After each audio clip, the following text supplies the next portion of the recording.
Good evening and welcome to this ArtsQuest at Home movie talk on The Dark Knight, sponsored by BSI Corporate Benefits. I'm Michael Lero, ArtsQuest production manager, and we thank you very much for being here with us tonight. You can find out about all of the at-home programming we're doing, from comedy shows to salsa lessons, at artsquest.org/at-home. You'll also find new movies you can watch through our exclusive online screening portals and movie-themed trivia. We have a special Harry Potter trivia this Thursday night coming up. And if you like what you see tonight and you have the means, please visit artsquest.org/donate. Every little bit helps our nonprofit organization ensure that we'll be able to open our doors when it is safe to do so. And of course, now it's time to introduce ArtsQuest's movie guru, Anthony DeSantis. He's here tonight to talk about Batman: The Dark Knight. All right. Hey, everybody. All right, let me just pull up my presentation here. All right. So, The Dark Knight, this masterpiece. Let me tell you first that I am a massive Batman fan, have been since a small child.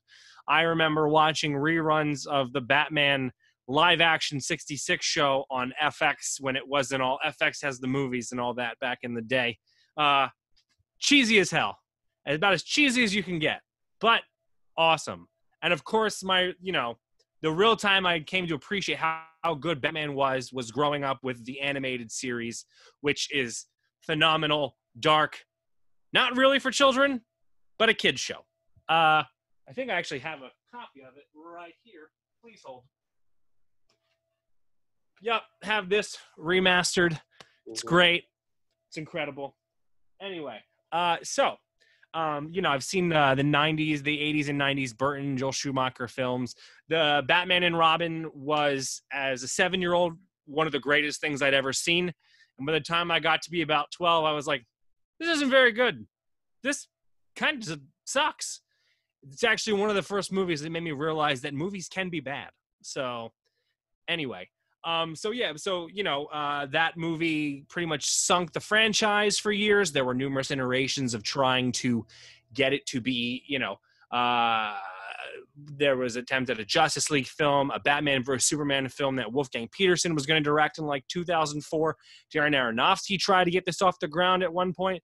And then, of course, they went to Christopher Nolan, who hot off Memento and Insomnia.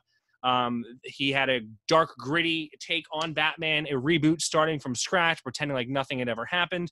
And that was, hold on. There we go. Batman Begins.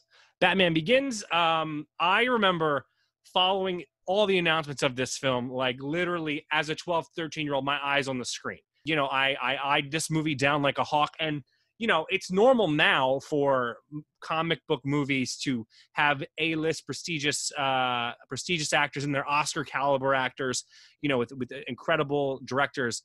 But back in 2003, when they're like announcing all this stuff, this was like a first. This was like, oh, this might actually be something special. You know what I mean? Because the way it used to be is like maybe you'd get an A-list movie star to play the villain, but like, that was basically it for the most part. I mean, you're getting Jim Carrey to play the Riddler in Batman Forever, Arnold Schwarzenegger to play Mr. Freeze in Batman and Robin. And like, I love both of them, but Liam Neeson, Michael Caine, different caliber of actor. You know what I mean? Anyway, so Batman Begins comes out. I love the movie. It is great. It does make a lot of money. It doesn't make, if you do it for inflation, what Batman 89 made, but it made enough money, and critically it was very well acclaimed. So they decided to do a sequel. Christopher Nolan actually was not signed on for the sequels. He was all the actors were, but he was a case film by film basis. So he agreed to come back. He had ideas for what he wanted to do. Let me move to the next slide. So, The Dark Knight it has a lot of influences. Two key influences are The Killing Joke and The Long Halloween, for both their stories dealing with Joker and Harvey Dent as Two-Face. And, of course, the movie's also inspired a lot by Heat by Michael Mann. Anyway, so Batman Begins ends with a a little Easter egg for Joker saying, oh, hey, this is who your villain's going to be for the next film.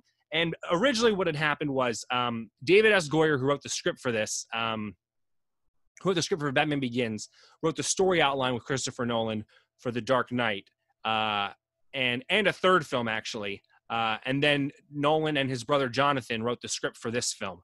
So basically what originally happened was they had planned a 2-film series that dealt with both the Joker and Harvey Dent. What would happen originally was the Joker and Harvey Dent as Two-Face would be in both films. The Joker would be the main villain of this film, and then at the end be captured, arrested, and in the third film, he would scar Harvey Dent at the beginning of the movie, and that would cause Two-Face to be the main villain of that film.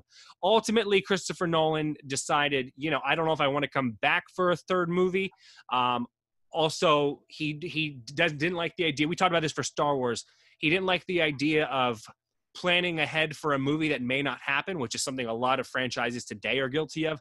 They're like, oh, we have a 5-film planned series, and then the first film fails, and it's like, nope, we're not getting there. We're just going to cancel everything.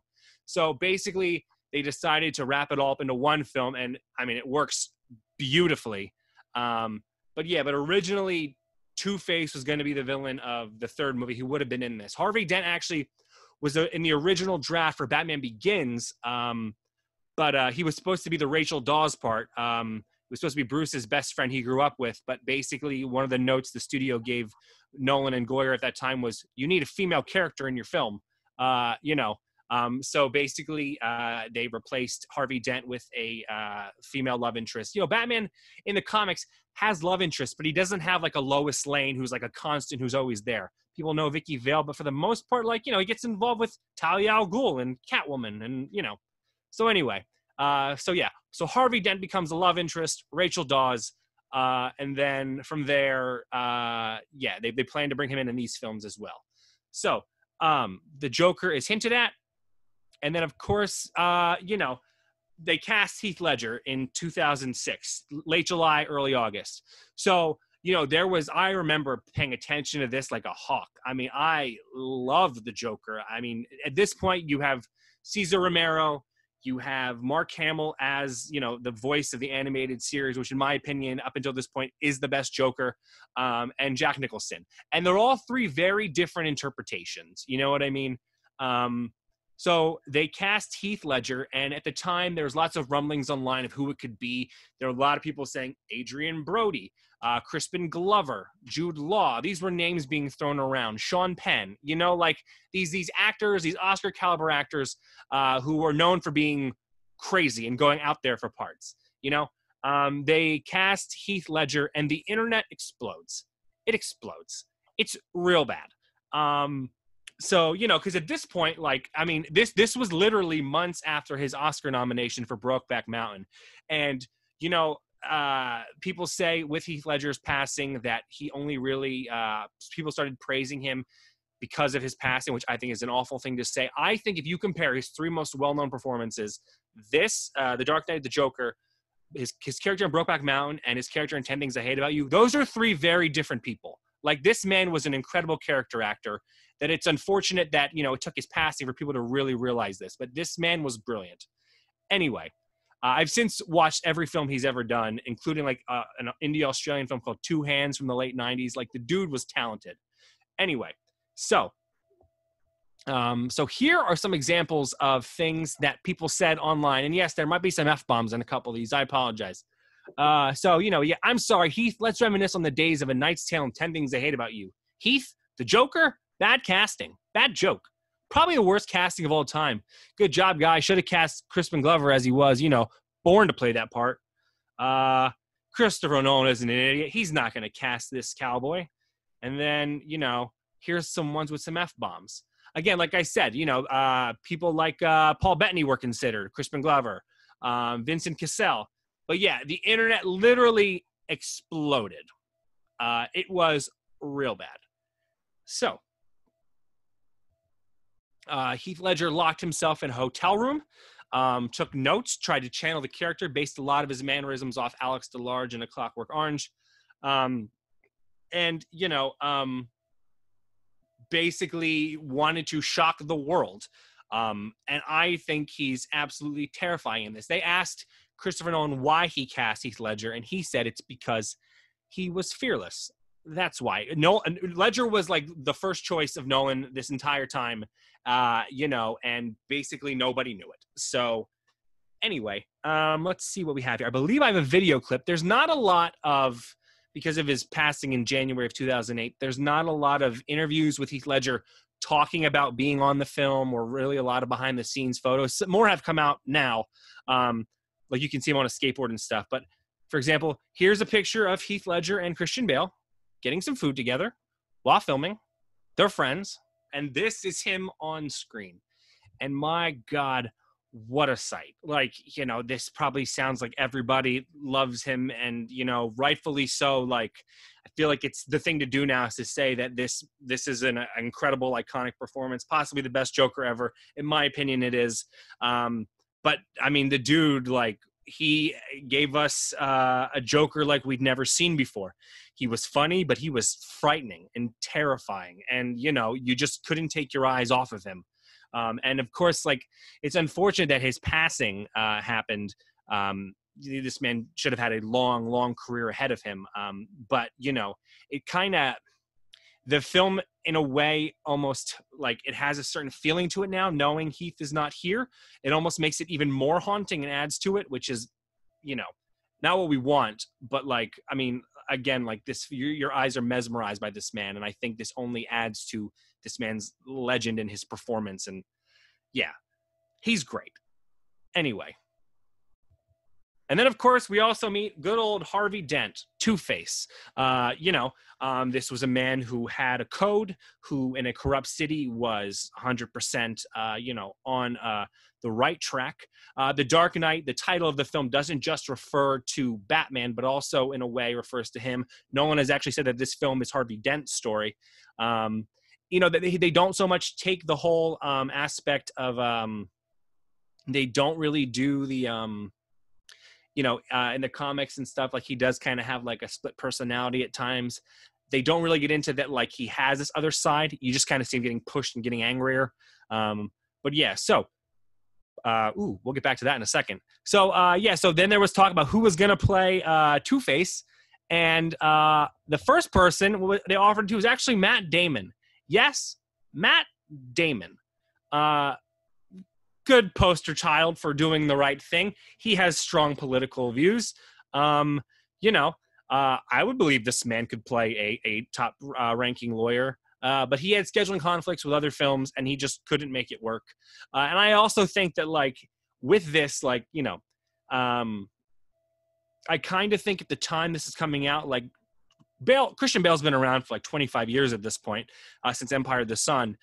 But like I almost feel like you have the supporting cast around Batman of like Morgan Freeman, Michael Caine, Gary Oldman, who are like his team, who basically are the A-list people, but like are like more of like a gravitas to add to this. But I kind of feel like Matt Damon would have overshadowed because he's almost too A-list and too in his prime. You know what I mean? Like to me, that kind of takes away from the performance. And I'm not dissing. I think Matt Damon's a very talented actor, but to me, that would have been too distracting.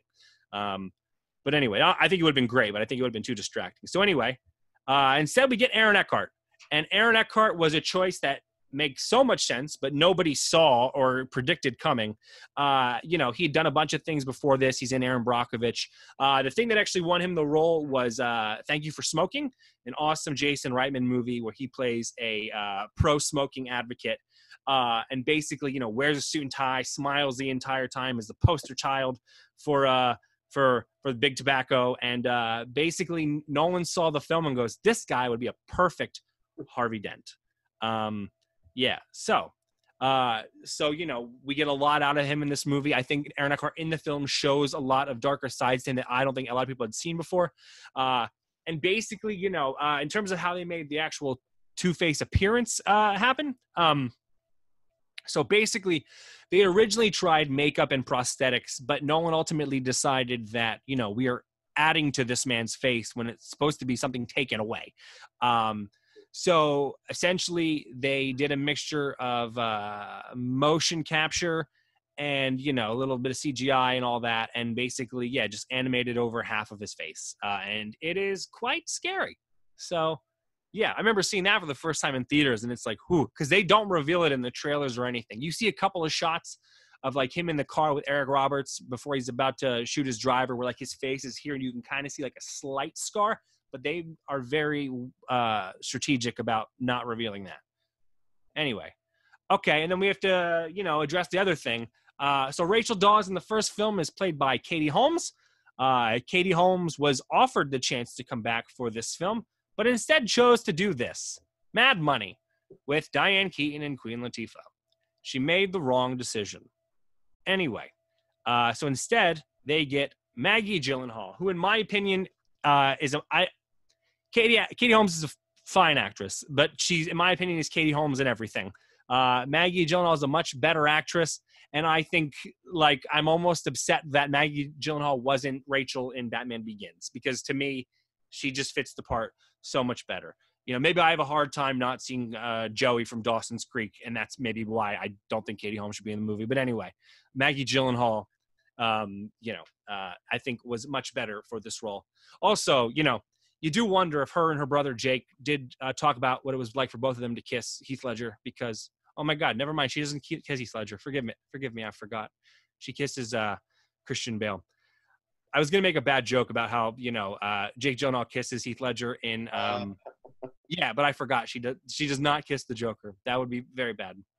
Anyway, so Maggie Gyllenhaal, in my opinion, is the much better Rachel Dawes. It makes much more sense. I think she has a stronger character in general. She seems more sure of herself, and I know that in Batman Begins, you know, Rachel is newly an assistant DA, but I just never bought it. I just never did. So, anyway, all right. So, next up, this film also Nolan wanted to shoot with IMAX cameras. This is the first. You notice this a lot more now. A lot of major tentpoles will shoot either their entire film or major like action set pieces with IMAX cameras. So if you're in an IMAX theater, certain scenes will blow up the entire screen. You get a higher resolution. It's incredible. At the time, there were only 4 IMAX cameras in the world, and Nolan had all of them shooting this film, and he broke one. He broke one shooting an action scene. If you have the Blu-ray, you can see it broken. You can see it get broken. But yeah.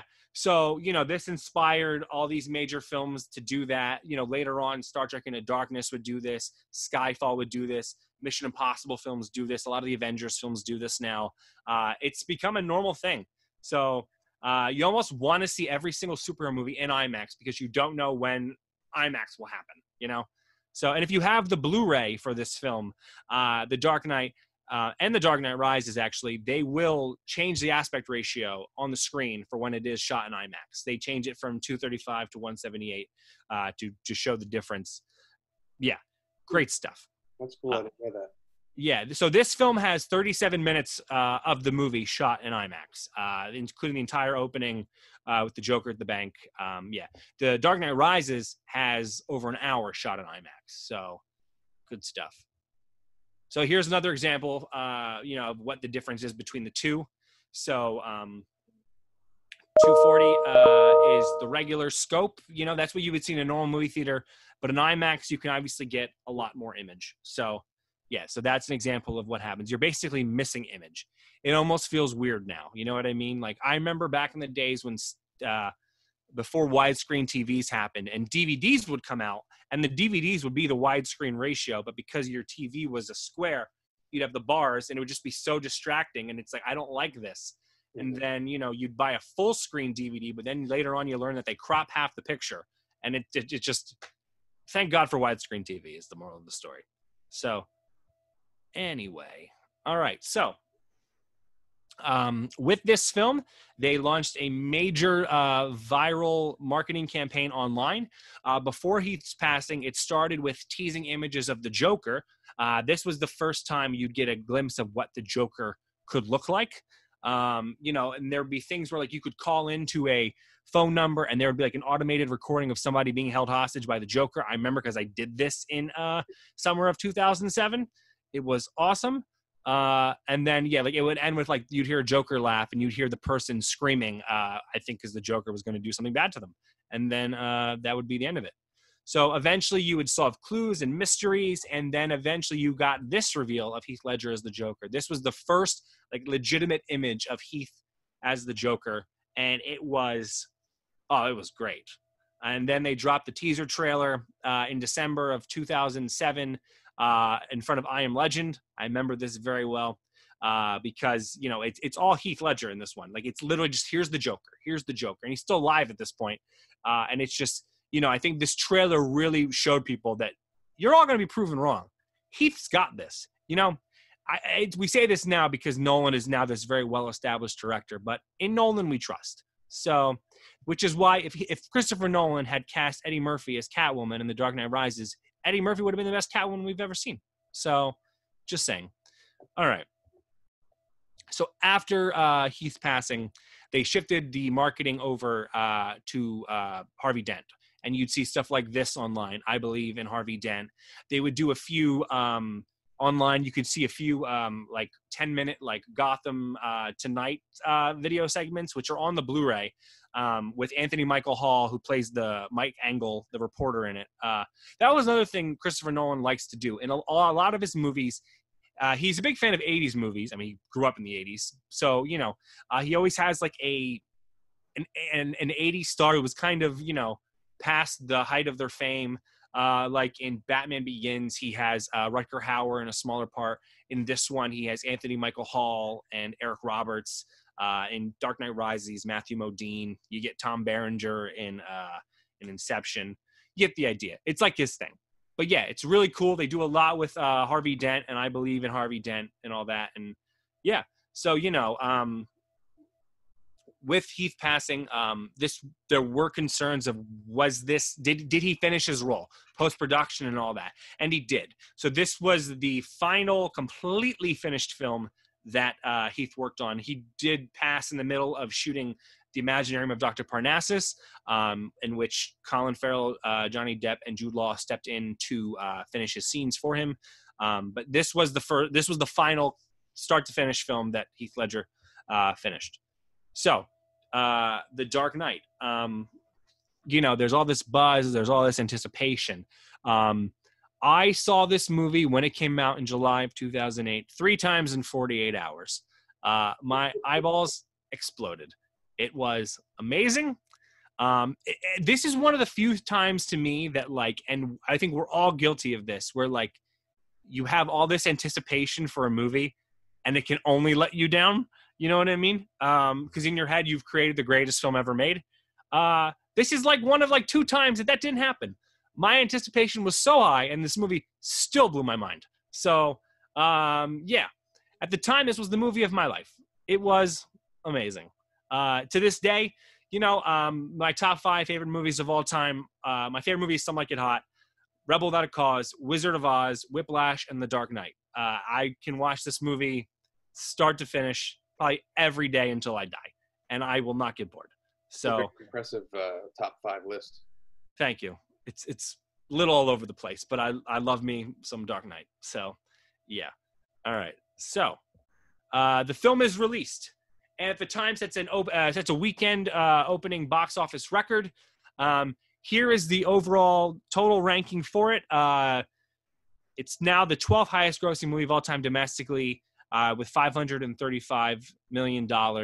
But if you look at this list, when this was released, there's only one film that predates it on here, and that is Titanic. So when this came out, this was the 2nd highest grossing movie domestically. And then, you know, Avatar would come out a year later and knock it down.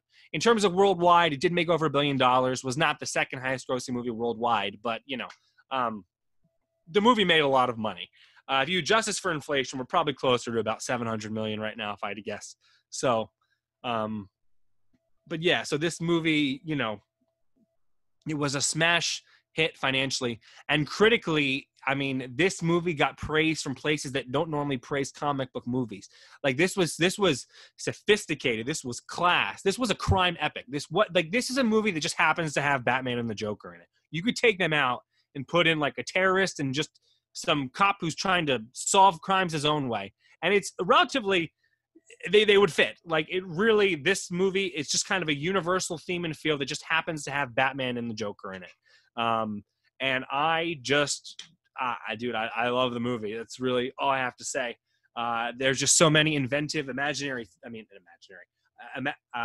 things, you know, things that like you wouldn't think would happen. Like, literally the whole movie is basically, the Joker turning everybody on themselves. Like, did you ever think you'd have, you know, the Joker saying, I'm going to blow up a hospital if this man's not dead in an hour? Like, you watch this in the theater and you're like, wow, you know, like the dude, Nolan is a smart guy. Like, it's just, yes. All right. So then we have to get into this travesty. I remember there was legitimate talk that The Dark Knight would get a Best Picture nomination in 2008. It was nominated at the Critics' Choice Awards. It was on the AFI's Top 10 of the Year. And, like, there was legitimate push. How can a movie that is this well acclaimed and making this much money be pushed? I mean, like, literally, even when it was released, they're saying greatest superhero movie ever, one of the best movies of the decade. They're saying this at the time. So, you know, they announced the Best Picture nominees, and we get this lineup. First off, 4 of these movies I anticipated being on this list. The Curious Case of Benjamin Button, Frost Nixon, Milk, and Slumdog Millionaire. I've seen The Reader. I saw it in theaters in 2008. It's crap. It's not good. It's kind of a lazy Oscar bait film. It only has like a 60% on Rotten Tomatoes. I walked out of that saying that's a movie. But anyway, so The Reader gets this spot. This caused a huge ruckus. People are like, what the hell is this? Why is The Dark Knight not nominated? Also, there was another film that came out that year that also could have had this spot. WALL-E, an incredible Disney Pixar movie that I've now learned people love as much as the critics do. And it also, The Wrestler was also a phenomenal film that could have been nominated over The Reader. If WALL-E or The Wrestler had taken the Dark Knight spot, I would not have been as upset. I would have understood. But the Academy does get it wrong, and they got it wrong. They really got it wrong. I understand it probably wouldn't have won. I'm totally cool with Slumdog Millionaire winning. Loved the movie. It was my second favorite movie of 2008. But The Dark Knight should be on this list for Best Picture nominee. All right, it did get 8 Academy Awards nomination, though. 8 Academy Award nominations, but should have got 9. So, it did, of course, win 2. 1 for sound, and Best Supporting Actor for for Heath Ledger for The Dark Knight. He won posthumously, cleaned house everywhere. And, you know, there's lots of people that say that he only got this because he passed. But, like, I look at the other nominees that year. It was Josh Brolin for Milk. It was Philip Seymour Hoffman for Doubt. Robert Downey Jr. for Tropic Thunder, who was good. It was very funny. And Michael Shannon for Revolutionary Road. All great performances. Heath Ledger is better. He won because he was the best supporting actor. It's as simple as this is the best performance of the 5 nominees. And, you know, rightfully so, he deserved it. He won, and all is right with the world in terms of the Oscars got it right for that. So, and then his family, his mother, father, and sister accepted the award. It was a beautiful moment. But yeah, it's truly, he deserved this. And again, this is another thing. This is a comic book movie winning serious Oscar awards, Academy Awards, like the major ones, not just the below the line stuff, you know? Yeah. So because of the snubbing of this film and WALL-E, the next year, the Academy Award decided, they didn't say it's because of this, but everybody knows this is why. The next year they come out and say, oh, hey, we're going to nominate 10 movies for Best Picture. Just imagine what the lineup could look like. And they pull up a list of the 10 movies from 1939, because back in the 30s and 40s, Best Picture had 10 nominees. And, you know, they put up like, oh, look at what 1939's list looked like. And it's like Stagecoach, Gone with the Wind, Wizard of Oz, Wuthering Heights, Love Affair, you know, Ninotchka, all these incredible movies from 1939. It just happened to be, it was a phenomenal year. 2009 does not need 10 movies nominated for Best Picture. Just acknowledge you made a mistake, and that's it. So instead, they do this. And you look at this list, and it's almost like some of these movies were like, oh, yeah, we have 10 spots. let's push some things in here. I liked The Blind Side. Doesn't need to be nominated for Best Picture. What else? Avatar, an amazing movie. I actually really enjoyed the movie. I don't know if it needs to be nominated for Best Picture. In Education, I don't think not. I think I could have picked 5 movies here. They did do right by putting Up in. But anyway, you get the idea. So they made a boo-boo. It forever changed the Academy Awards. Now I get 10.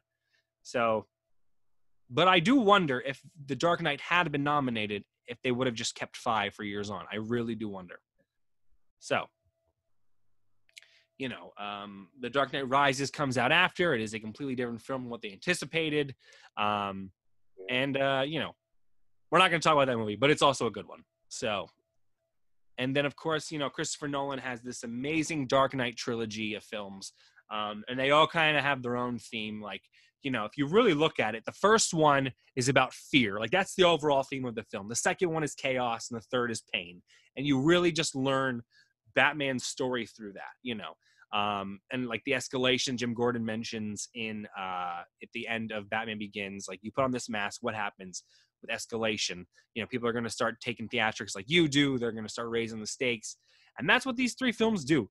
To me, it's an amazing epic trilogy that I think DC has still not been able to figure out how to top these movies. And that is my presentation on The Dark Knight. So, stop my screen share. Here we are. Great. Yeah. So, Mike, my questions for you, I guess, are. Sure. So, you saw this in theaters? Yes, I did. I remember I went with my friend early in the morning on it was a matinee on like a weekday or something. We were itching to go. We went as soon as we could. Oh yeah. I do. Did you like Batman Begins and all that? Yeah, Batman Begins I loved, and I love The Dark Knight even more than that movie. They're both excellent movies. Did you know that The Dark Knight made Batman Begins the domestic gross for Batman Begins in 6 days? Really? So that's total gross. Yeah. So. Yeah, I thought that both of those movies had great villains, which any hero movie needs a good villain. We just came off of the Star Wars kick. I think that having a good villain makes the hero work harder for the end goal. And Ra's al Ghul in the first movie, that's Batman's mentor, and here we have the ultimate, the Crown Prince of Crime, and Heath Ledger nailed it, I think. Yeah, to me, it's always like, I always feel that, and this contradicts Heath Ledger as the Joker, but to me, in my opinion, the best villains are always the ones who think that they're the good guy, who think that they're doing right. Right, and I think Liam Neeson as Ra's is a good example of that, or something like a Michael Shannon as Zod in Man of Steel. But Heath Ledger, he just wants to watch the world burn. He is just smarter than everyone else. His Joker is ahead of the curve and just likes the chaos. And to me, that's even more dangerous. A man who knows he's bad and doesn't care and is smarter than you. Like, the Joker wins in the end. The Joker wins this movie. Like, they cover it up so he doesn't, but he breaks down Harvey Dent. Harvey Dent turns bad, and they have to cover this up. And it's just, I remember the first time I saw this in theaters, and basically I got like sad. I got a tickle in my throat when the Joker falls off the building, and basically the Joker falls off the building, and Batman pulls him up, and he goes, "I think you and I are destined to do this forever." And it's like, oh my God, like, it's like, but you won't. And it's so sad because it's like literally that was perfection. And I think that's a good point. I never really thought of it. He does win in that movie because it sets up Batman's kind of downfall for the next movie. It sets up the fact that they lost their White Knight, who was Harvey Dent. That's a good point. I really like that kind of point of view on that. And who knows? Maybe if Heath hadn't passed and the Joker was in the third movie, who knows? Maybe the Joker would have then actually been defeated. But could be. Like we won't know. We got Bane. Yeah. Hey, he was. We have a question from Katie Everidge. Whoa! Now we got a lot of questions. And there we go. What are your thoughts on Joaquin Phoenix's performance as the Joker? All right, so yeah, I'll ask you two then at the end. So I personally felt that Joaquin was great. I mean, I guess the only like he's at a disadvantage because, well, one, he's becoming the Joker, and two, he doesn't have a Batman to play off of. Like the thing I like about The Dark Knight is that the Joker is played absolute. Like he has no backstories. You know what I mean? I don't want to know how he became bad. I just want him to be this unstoppable force. And that's what he says.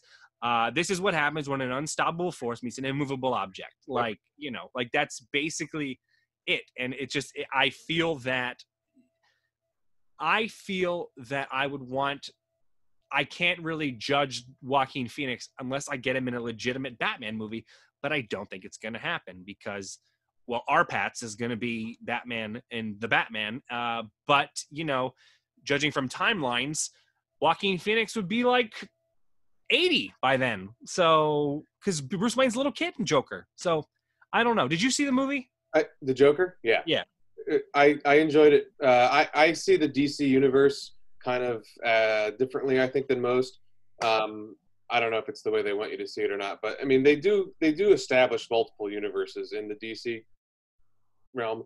So yeah. I just see it as that's that universe's Joker, and that was a great movie, and I thought he acted out the Joker very well.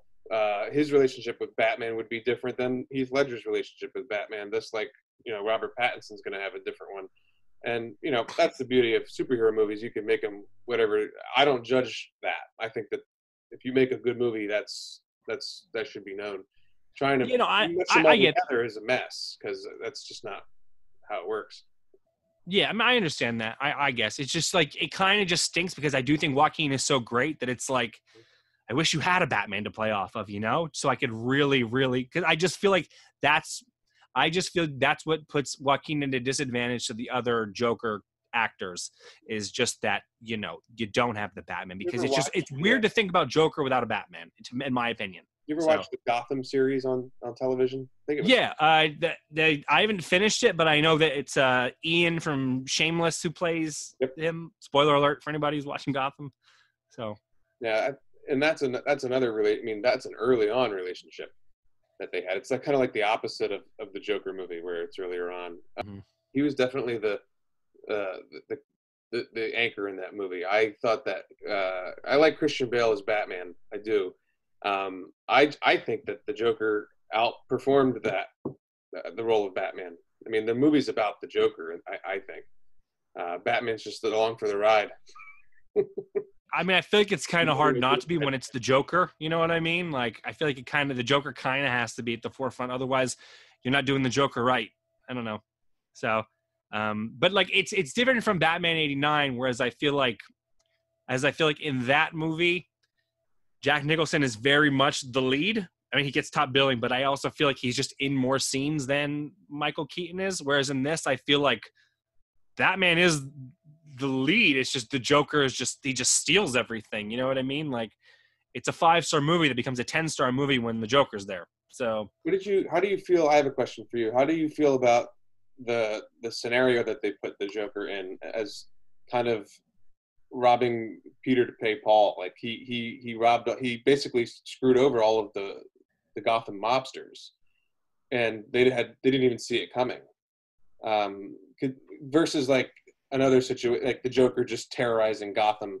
He went after the money, and he didn't even use the money. And the people that are his followers, they're clearly they clearly are devoted to him. So it's interesting. What are your thoughts on that? And how he? I mean, I think it's just a sign of it's a sign of a great villain. You know what I mean? Like if you can convince people that money isn't the most important thing, then you're incredible. So, but yeah, it's like, hey, blow up all these things with me and we're not going to make any money off of it. So, yeah, to me, that's again, sign of a great villain. So,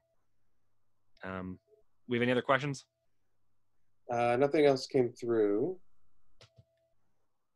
But as you can tell, that's the Steel Stacks with the Bat logo. I took this picture. I did that. I thought you all would enjoy that. Oh, is that from when that wedding happened or whatever? Yeah, we had a wedding, a Batman-themed wedding, and this was one of my favorite projects that we did. No, man. Yeah. So let me ask you something. I mean, there's no way of knowing, but if Heath Ledger had lived and the Joker was in the third movie, Okay. knowing that Harvey Dent dies at the end of the second one, that whole thing they had planned, what do you think the third movie would have been like? What villains do you think would have been there with the Joker? I know this is. I don't know if there's any. Well, so you'd have to make a decision going into the movie. Is the Joker in jail? Is he imprisoned? Or do you start the film almost like almost like the Rise of Skywalker, where they establish right away? Oh, I don't want to spoil it for anybody. Well, it's not. You can't spoil it. It's you know what it is. They establish right away who the villain is in that movie, right? Mm-hmm. If they had the Joker return, I think they'd have to establish right away: is he in jail, and does he escape, or how do they tie him in, or is he loose and is the villain? I think that would be a first step. I did like how in the Dark Knight Rises they had Talia in the movie as the overlord of the villains in that.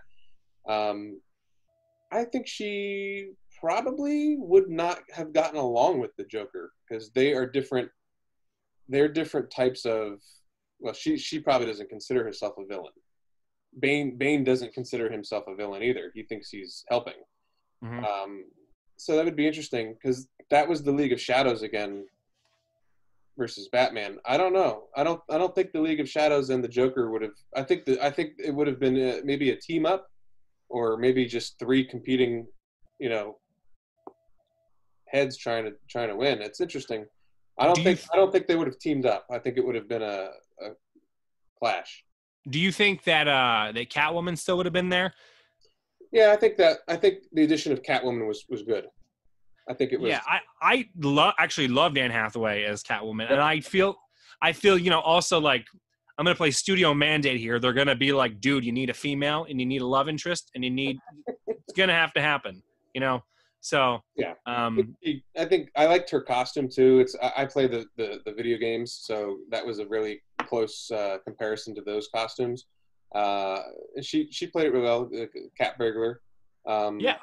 She was my favorite part of the movie, and I liked the movie a lot. But Anne Hathaway, I knew would be good, but I was very impressed. 2012 was very good to her. She did The Dark Knight Rises and Les Mis and won an Oscar. She was solid. So I wonder if, because she does kind of betray him in that movie to Bane. I wonder if it would have been like a good moment where that would be the Joker's reveal. Maybe she betrays him to the Joker or something like that. That could have been interesting. I don't know. But I definitely don't think the Joker would have teamed up with Bane at all. I think they would have been a competing entity because, Bane's ultimate goal was really to kind of just bring society to a different type of normal, whereas the Joker is just looking for things to be chaotic and, mm-hmm. It's interesting to think about.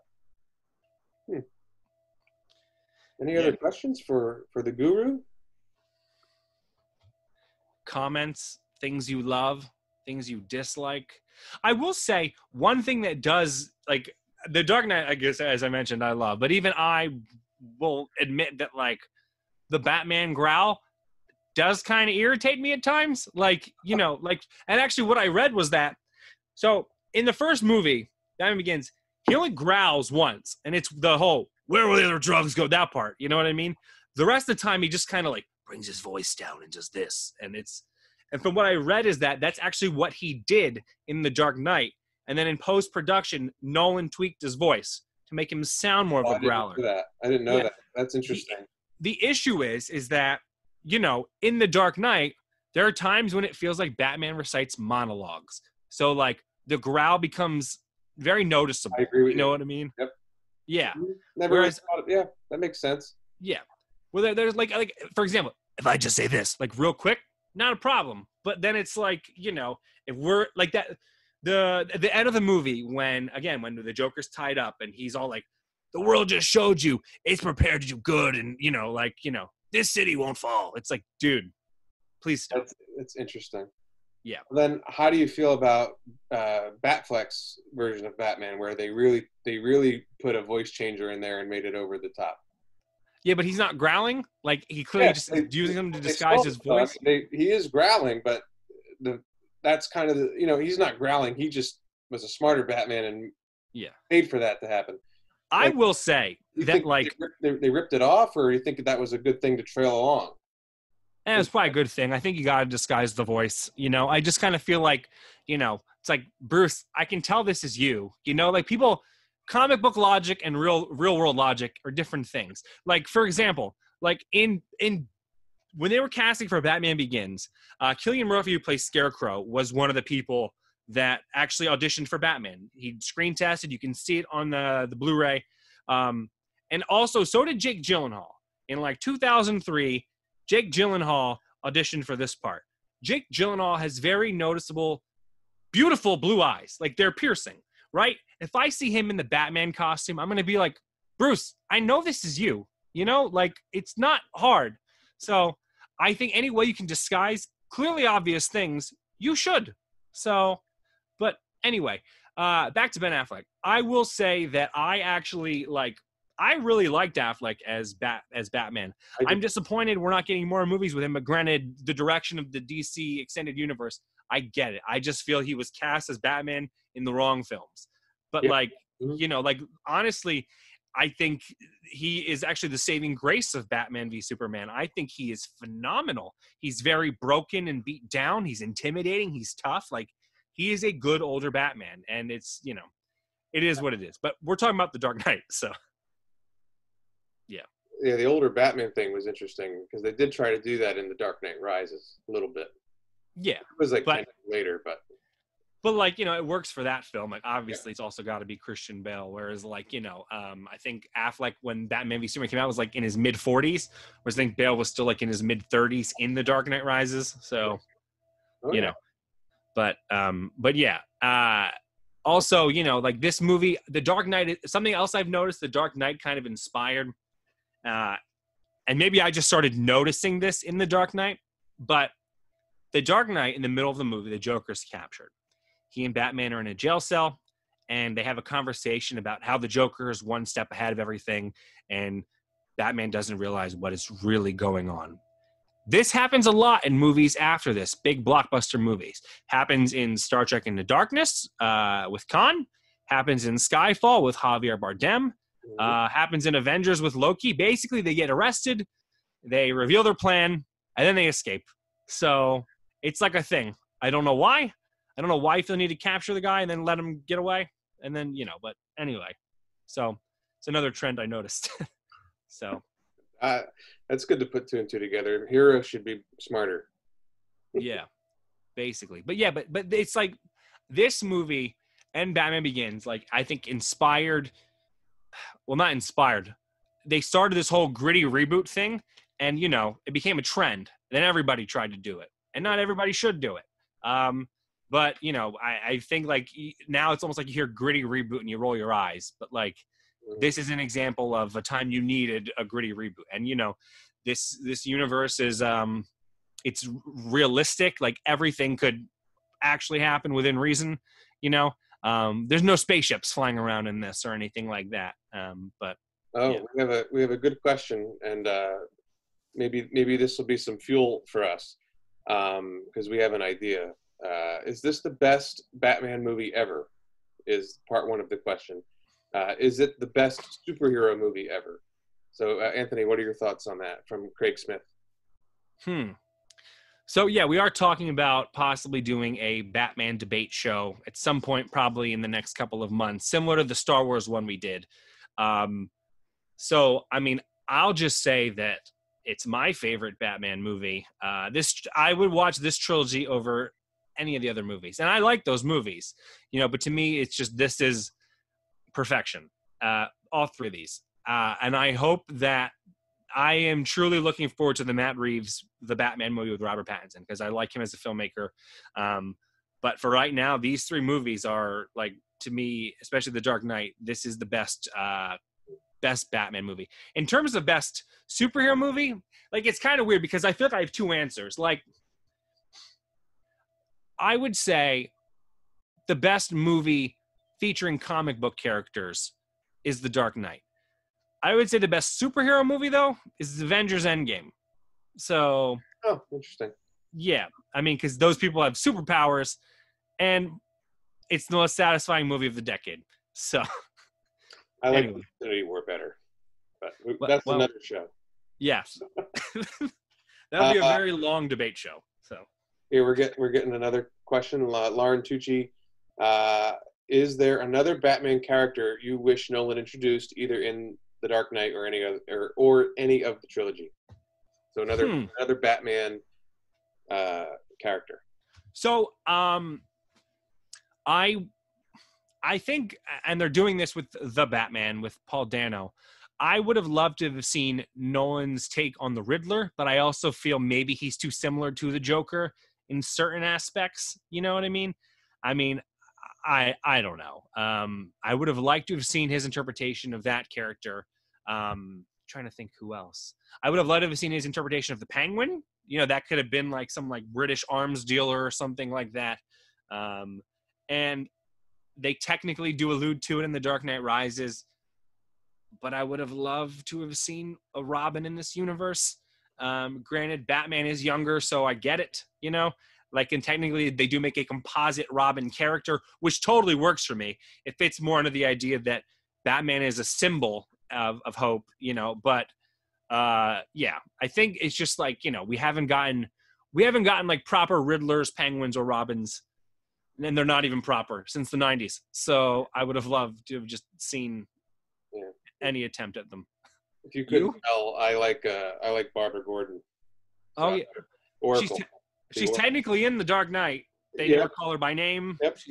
They bury her head down. You know. Yep. She's Gordon's second favorite child.